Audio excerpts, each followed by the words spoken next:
जब आखिरकार 9 दिनों से चला आ रहा ड्रामा खत्म हुआ, रामपाल सलाखों के पीछे पहुंच गया। पंजाब और हरियाणा हाईकोर्ट ने रामपाल को 28 नवंबर तक के लिए न्यायिक हिरासत में भेज दिया है। कोर्ट ने अगली सुनवाई में हरियाणा के डीजीपी की तरफ से हलफनामा दाखिल करने को कहा है, जिनमें गिरफ्तारी ऑपरेशन में हुए नुकसान का ब्यौरा, उसके साथ हथियारों की लिस्ट भी मांगी है जिनका इस्तेमाल रामपाल के लोग कर रहे थे।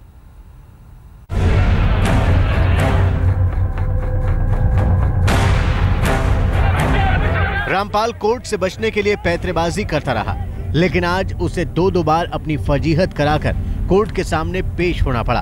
अपने भक्तों समर्थकों को प्रवचन देने वाले रामपाल को आज कोर्ट के सामने बेहद ही सख्त शब्द सुनने पड़े।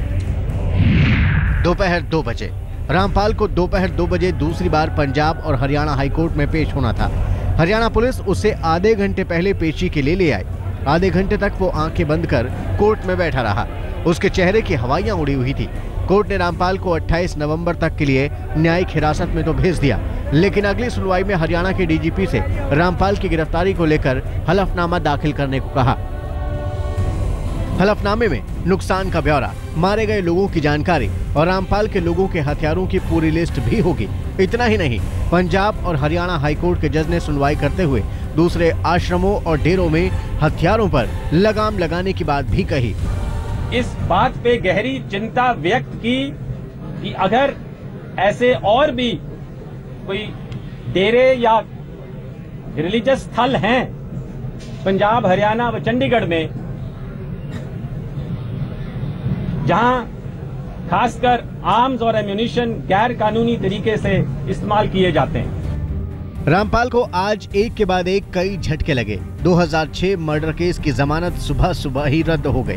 इस मामले में वो 2007 से ही जमानत पर था। अस्पताल में उसका झूठ सामने आ गया। पंचकुला अस्पताल ने रामपाल को पूरी तरह से फिट बताया, जबकि वो कई दिनों से बीमारी का ढोंग कर रहा था। रामपाल के खिलाफ 19 धाराओं के तहत मामला दर्ज है। इनमें कोर्ट की अवमानना के अलावा आपराधिक साजिश, देशद्रोह, युद्ध की साजिश की मंशा से हथियार जमा करना, हत्या की कोशिश और आगजनी का मामला भी शामिल है। जो 6 मृत्यु हुई हैं वो इन दोनों मुकदमों में कवर की गई हैं और इन मुकदमों में इन मृत्युओं का आरोप रामपाल और उसके सहयोगियों पर मुकदमा दर्ज कराने वाले इन मृतकों के वारिसान ने लगाया है।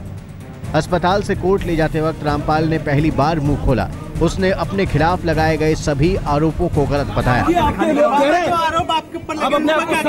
वो सब झूठे हैं। 9 दिन तक रामपाल का ड्रामा चला।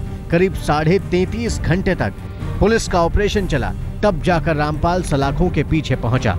सत्येंद्र चौहान के साथ अशोक सिंघल, चंडीगढ़, आज तक। अब जेल में है रामपाल और पुलिस हिसार के बरवाला स्थित रामपाल के सतलोक आश्रम को खंगालने में जुटी हुई है। रामपाल के आश्रम में अभी भी बड़ी तादाद में अनुयायी मौजूद हैं। आश्रम से पेट्रोल बम बनाने के तमाम सामान समेत कई आपत्तिजनक चीजें भी बरामद की गई हैं।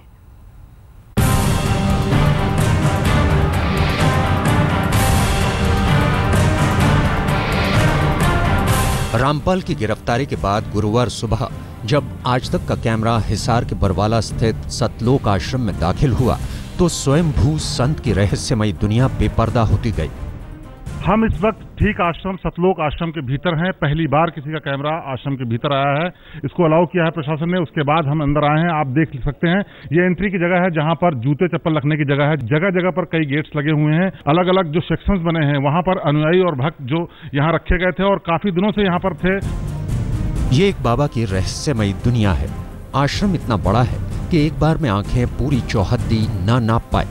सतलोक आश्रम के सत्संग वाले हॉल को ही देखिए, दूर दूर तक फैला हुआ है। अब आपको लिए चलते हैं रामपाल के कमरे में। विशाल पलंग, गद्दा, सोफा, सब कुछ ऐसा जो किसी बाबा का विषय नहीं हो सकता, लेकिन रामपाल के आशियाने में वो सब कुछ है। जरा देखिए इस शीशी को। ये शक्तिवर्धक दवा की शीशी है। आध्यात्म से शक्ति हासिल करने वाले एक संत को आखिर इसकी जरूरत क्यों पड़ गई? निजी रसोई से लेकर बाथरूम तक रामपाल की हर चीज आधुनिक और आलीशान।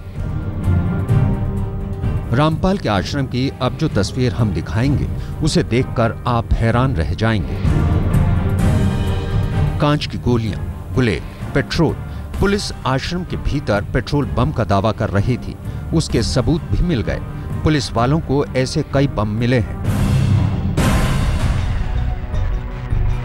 आश्रम से करीब 10,000 से ज्यादा अनुयायी निकल चुके हैं, लेकिन अब भी बड़ी तादाद में लोग आश्रम में मौजूद हैं।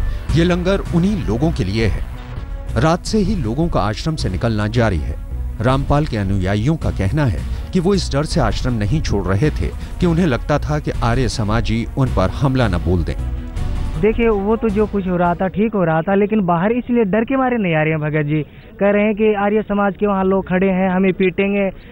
जवानों को अलग किया जा रहा है और बूढ़ों को अलग किया जा रहा है, माताओं को अलग किया जा रहा है, इसलिए सब डर के मारे अंदर घुसे हुए हैं, वो कोई भी बाहर नहीं आ रहा। अभी पूरा आश्रम खंगाला जाना बाकी है। उम्मीद है जैसे जैसे सर्च ऑपरेशन बढ़ेगा, रामपाल के रहस्य लोक से पर्दा और उठेगा। शिवेंद्र श्रीवास्तव, बरवाला, हिसार, आज तक।